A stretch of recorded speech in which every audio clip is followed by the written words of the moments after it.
people we're going after, these aren't guys who stole 20 bucks out of the register. The first suicide bomb exploded in central Baghdad at 10 a.m. I want to get this guy. I mean, we've come around the world. So a 6-hour stakeout, a 12-hour stakeout, you have to really focus. Trouble today in northern Iraq. Suicide bomber near the town of Sulaymaniyah took out Australian cameraman Paul Moran. Literally hours are going by. You're trying to maintain focus on a target. You're trying to make sure that no one is eyeballing your vehicle. The U.S. military quickly named the prime suspect, Ansar al-Islam. Ansar al-Islam. It's a sweat box. You can't crack the windows. How do you overcome being tired, hungry, bored, hot, cold? The group has expanded its reach to America. You focus on the mission. That's it. What should the U.S. do now?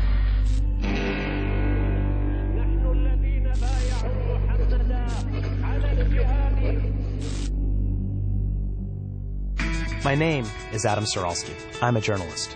I began my career as an attorney in U.S. intelligence, but for the last decade have traveled the world covering national security issues. 18 months ago, I started compiling a list of people wanted for terrorism and war crimes who are living freely in the United States and Europe.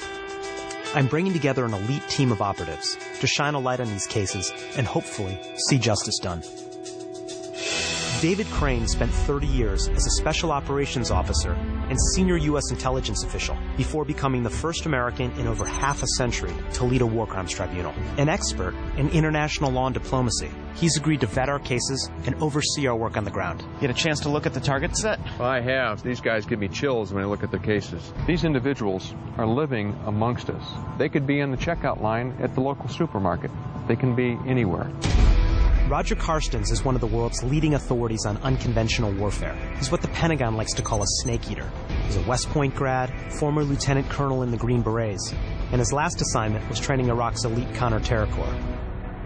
He's both a strategist and a soldier. The bottom line, we're going to do our own work on the ground. Absolutely. Sign me up.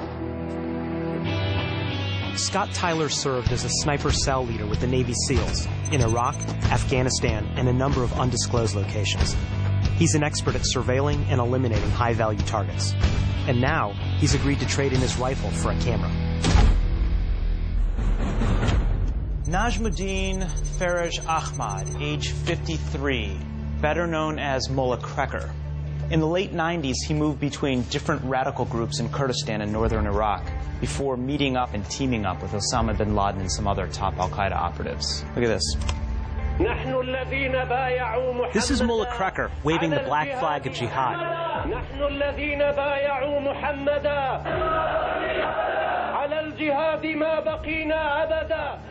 In December '01, with bin Laden's blessing and backing, he founded his own group, Ansar al-Islam, or AI. According to the National Counterterrorism Center, some AI members trained in al-Qaeda camps in Afghanistan, and the group provided safe haven to al-Qaeda fighters in northern Iraq. That raises the question, is AI totally independent, or are they just another al-Qaeda offshoot? When you look at how they started, as well as the joint training and joint operations they've conducted, it's hard to say that Mulla Krekar's group is flying solo. Mulla Krekar has been designated as a terrorist by the U.S. and other countries, not only because of his links to al-Qaeda, but because of his own group's involvement in a lot of terrorist attacks.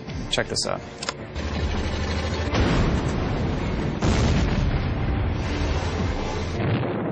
In addition to the IED attacks, Ansar al-Islam is credited actually with carrying out more beheadings than any other group in Iraq. And they've been running these sniper teams. I led sniper and counter-sniper teams in Iraq and spent a lot of time chasing guys like these around. The way that they celebrate their hits on coalition forces is disgusting. It seems like Mulla Krekar has touched all of our communities somewhere or other. His group actually killed the first journalist during the Iraq War, an Australian by the name of Paul Moran. The strangest part is, Mulla Krekar is living freely in Oslo. Norway? Like Nobel Peace Prize Norway? The Iraqis actually want him for murder, mass murder, in fact. So how do you want to handle this? We'll divide up on this one. Adam will head to the Middle East to take a first-hand look at the evidence against Krekar. Scott, you and Glenn will get into the target area and get Pitt. And I'll work the diplomatic channels with David Crane. We owe it to all our communities to make sure that justice is done on this one.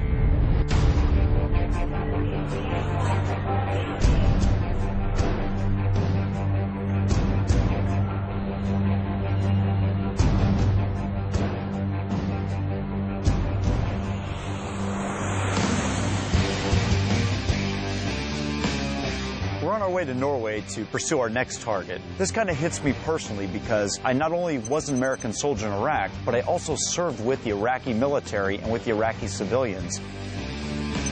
We're on our way to look for someone named Mulla Krekar.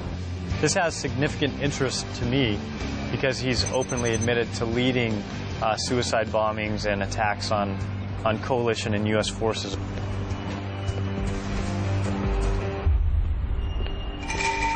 Eric Campbell is a well-regarded Australian journalist. In 2003, he was covering the war in Iraq with colleague Paul Moran.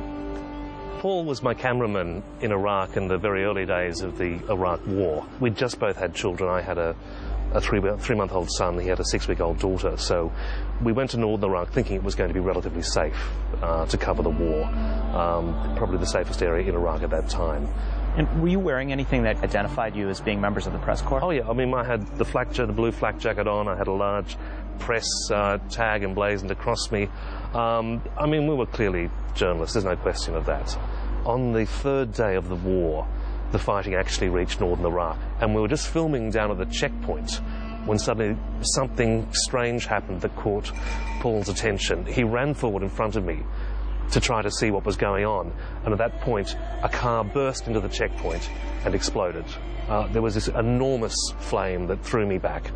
I was in shock. I was deafened from the blast, and as I pulled myself together, I saw a group of tangled bodies on the road where a few seconds before we'd seen soldiers and women and children, and there was just this scene from hell. And that's when I realized that this body in front of me on the ground was actually my friend Paul. We had to get out, and as we drove off, the thought that hit me was that Paul has a 6-week-old daughter and she is never going to know her father.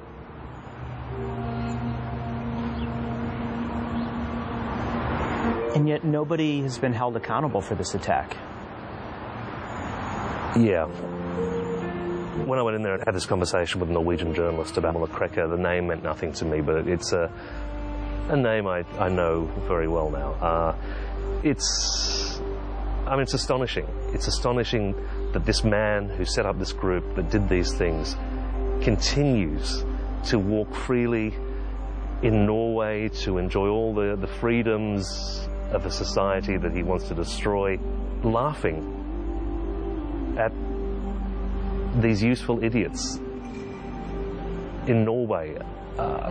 He primed the bomb that is Ansar al-Islam. He set it up. He put it in place. He put in place this system of foreign fighters, of Islamist militants, of terrorists who would attack and kill. He did that.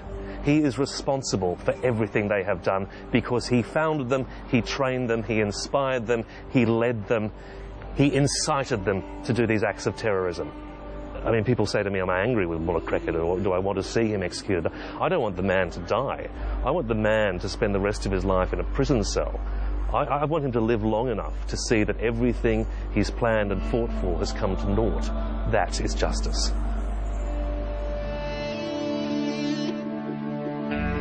I'll be in Amman while the rest of the team is in Oslo trying to determine what Krekar has been up to.